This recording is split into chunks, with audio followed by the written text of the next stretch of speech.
Как ребенку с пользой провести каникулы? Одним из самых популярных мест для летнего отдыха, в том числе и в нашем регионе, были и остаются детские лагеря. На что стоит обратить внимание родителям при выборе места отдыха в материале Василия Радченко.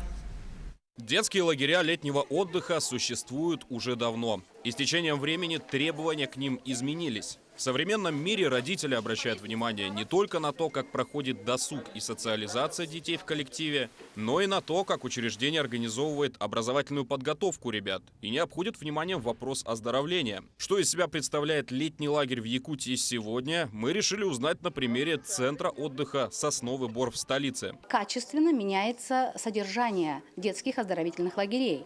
В последние годы на уровне Российской Федерации и в республике, соответственно, ужесточены требования к образовательным программам, которые реализуются в каникулярный и особенно каникулярный длительный летний период. Соответственно, в каждом лагере представлены свои образовательные программы. У нас есть так называемая образовательная обязательная программа по развитию дополнительного образования по направленностям, и есть дополнительные образовательные услуги, которые предлагаются в лагерях, значит, той или иной направленности.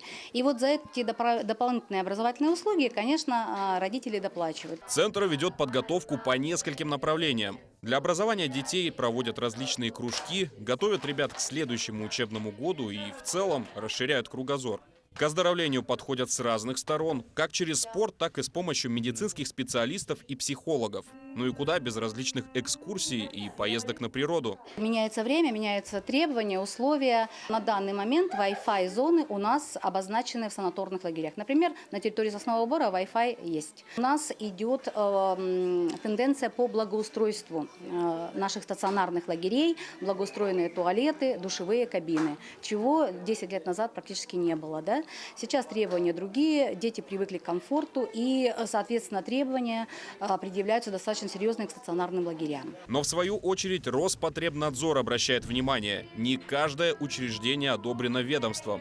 И при выборе места отдыха для ребенка нужно обратить внимание на ряд ключевых особенностей. Прежде чем родитель, отправляя ребенка своего в тот или иной лагерь, будь то он дневной или загородный, или вообще за пределы республики, да, пожалуйста, зайдите на сайт Саха Отдых РФ, вот Саха Лето Отдых РФ.